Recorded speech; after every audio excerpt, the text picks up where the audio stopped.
नमस्कार, चंद्रकांत भट्ट अमेरिका से। आजकल दुनिया में जहाँ देखो वहाँ समस्या ही समस्या है और समस्या का मूलभूत कारण है हमारा स्वभाव, हमारी जिद, हमारा अहंकार, हमारी अज्ञानता और हमारी अंधश्रद्धा।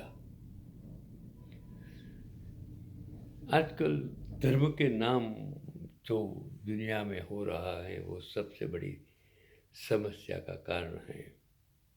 और जब धर्म और राजकारण इकट्ठा हो जाता है तब समस्या का कभी भी समाधान नहीं होता है।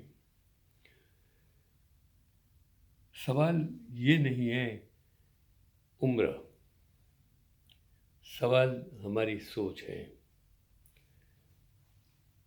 वो बच्चे जिसको माँ बाप बड़े करते हैं वो बच्चे यही समझने लगे कि हमारे माँ बाप को हमारे मुताबिक जीना चाहिए और माँ बाप यही समझे कि बच्चे हमारे मुताबिक जीना चाहिए। तब वो सोच का जो डिफरेंस है, तफावत है, वो एक दूसरे पर हावी हो जाता है। मैंने हर वक्त कहा कि इंसान का समय, वक्त और सोच जब बदल जाती है तब प्रश्न उपस्थित होते हैं। मैं न तो कोई साधु हूँ,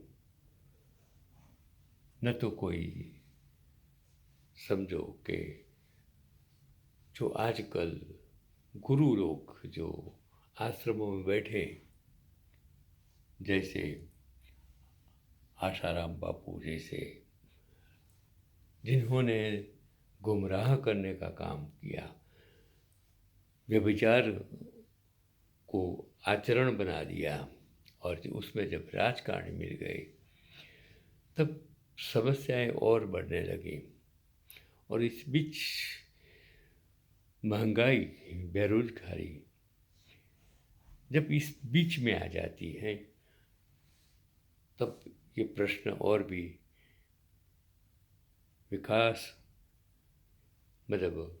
विकार स्वरूप प्राप्त कर देता है। मैंने ज़्यादातर घरों में देखा कि बच्चे यही समझते हैं, यही सोचते हैं कि हमारे माँ बाप हमारे मुताबिक रहे और माँ बाप यही समझते हैं कि बच्चे हमारे मुताबिक काम करें।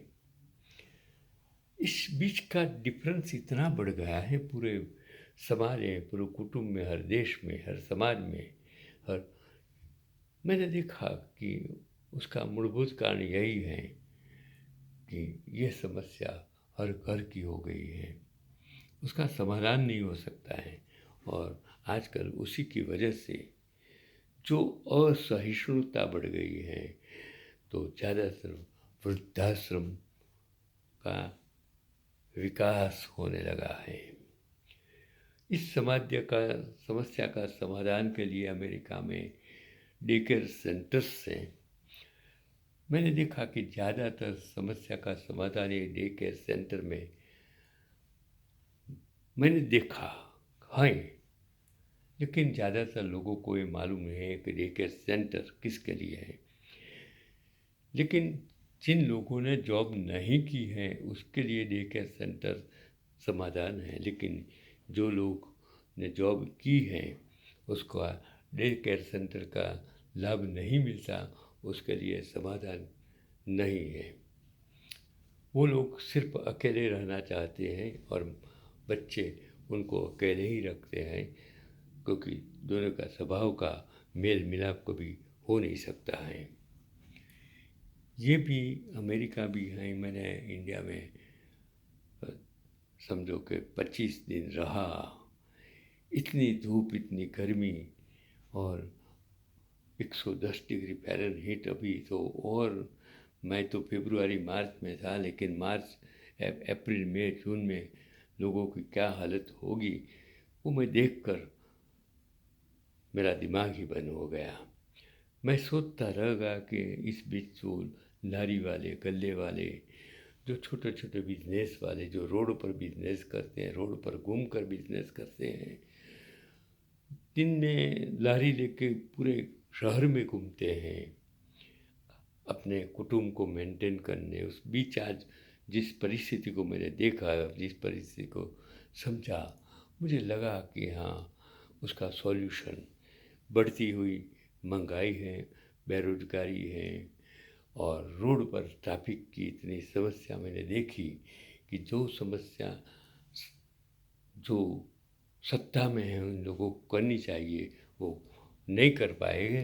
अभी मैंने तो 6 साल पहले देखा था, उसके पहले 6 साल पहले देखा था, और आज देख रहा हूँ तो मुझे लगता है कि 5 और 10 साल में ये समस्या कितनी विकराल हो जाएगी और उसका समाधान नहीं हो सकता है, क्योंकि समाधान समस्याओं की करने की बजाय समस्याओं को और बढ़ा दिया है।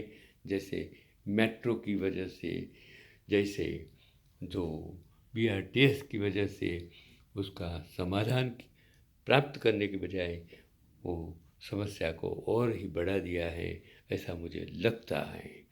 मैं कोई टीका नहीं करता हूँ, मैं वास्तविकता आप तक पहुँचाने की मैं कोशिश है। मैं तो 81 ईयर्स साल का हूँ।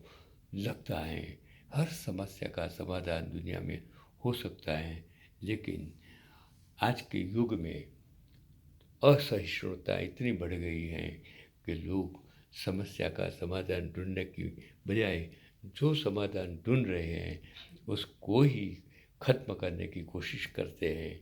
उसकी जो सोच है, उसका जो ज्ञान है, उसका उपयोग करने के बजाय आज जो लोग सत्ता में आ गए हैं, मैं सत्ता की बात करता हूँ उसका मतलब ये देश में नहीं, ये समाज में, संस्थाओं में, सभी जगह जो लोग सत्ता में आ गए हैं, इन लोगों ने समस्याओं को और भी बढ़ा दिया है। उसमें व्यक्तिगत अहंकार, अज्ञानता, सत्ता लालसा आ गई है, उसकी वजह से आज समाज पीड़ित है। तो समाज को किस तरह बचाया जाए, विभाजन को किस तरह बचाया जाए, विभाजन को किस तरह उस सोच से बाहर निकाला जाए, यही समस्या का समाधान है, ऐसा मेरा मानना है। मैं समझता हूँ कि बच्चे और माँ बाप में जो सोच का डिफरेंस है, वो सोच को माँ बाप कम कर सकते हैं, बच्चे भी कम कर सकते हैं। लेकिन जब कॉम्प्रोमाइज़ का कोई तरीका ही नहीं है, तब समस्या समस्या ही रहती है और समस्या का समाधान कभी शक्य नहीं होता है, ऐसा मेरा मानना है। चलो मिलते हैं। आज का ये पैगाम आपको यही सिखाता है, सोच बदलो, समस्या को समझो और एक साथ बैठकर सोच और समस्या का समाधान कीजिए, तो आप सुखी हो सकते हैं, आगे बढ़ सकते हैं। मिलते हैं।